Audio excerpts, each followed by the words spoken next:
It's hard to imagine Twilight without Robert Pattinson and Kristen Stewart taking on the roles of star-crossed human/vampire lovers, but it turns out the original picks for the cast didn't exactly make it on the big screen. So who almost made it in the films? Let's get into it.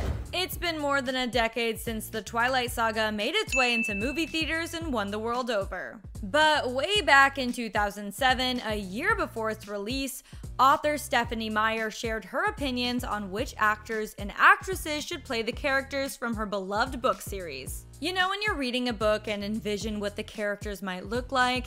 Yeah, that's like this, but like times 1,000 because she wrote it. Stephenie wrote on her blog, quote, "My opinions on the movie matter to no one. I have no influence on what goes on with the movie at all." She added jokingly, "No one is going to ask who I think should star in Twilight. Her choices, however, will surprise you." Because nope, she didn't have Kristen Stewart or Robert Pattinson as Bella Swan and Edward Cullen. For the role of Bella Swan, she went with Australian actress Emily Browning, who you may know from the movie Lemoyne Snicket's A Series of Unfortunate Events.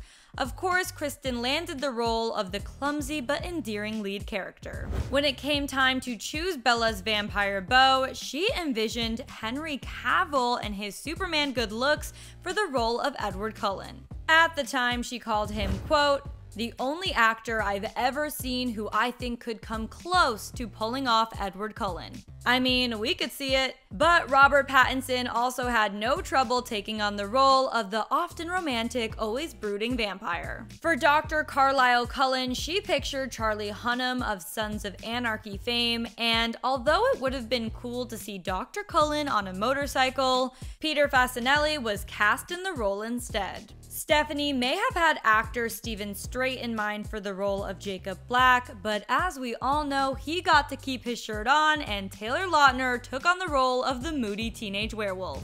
And it doesn't stop there. A list of other famous faces nearly made their way into the dense forest of Forks, Washington. Jennifer Lawrence of Academy Award winning and constantly searching for pizza fame actually auditioned for the role of Bella Swan. Back in 2012, she told The Guardian, quote, "I had no idea Twilight would be such a big deal." She even shared how she thought Kristen felt, adding, "For me, and assuming for her, it was just another audition. Then it turned into this whole other thing." It also turns out that we could have seen Lily Collins as Bella in Forks long before her role as Emily in Paris. She told Crave Online that she auditioned for the part, but it just wasn't meant to be, sharing, quote, "I think everything happens for a reason, and everyone who gets the roles they get were meant to." One of the Pretty Little Liars also nearly became a future-seeing vampire.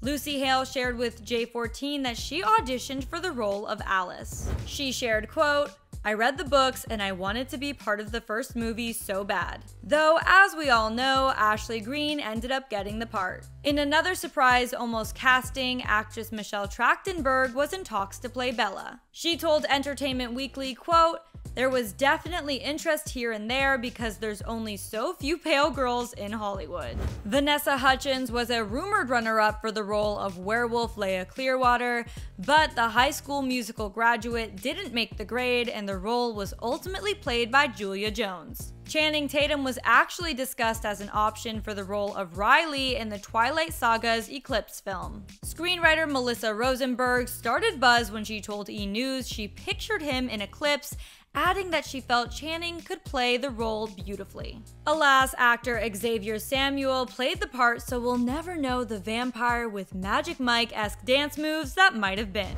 And yes, though all of these potential castings would have been so fun to watch, we're still happy with the actors and actresses who gave us the vampire human, sometimes involving a werewolf love story we know and love.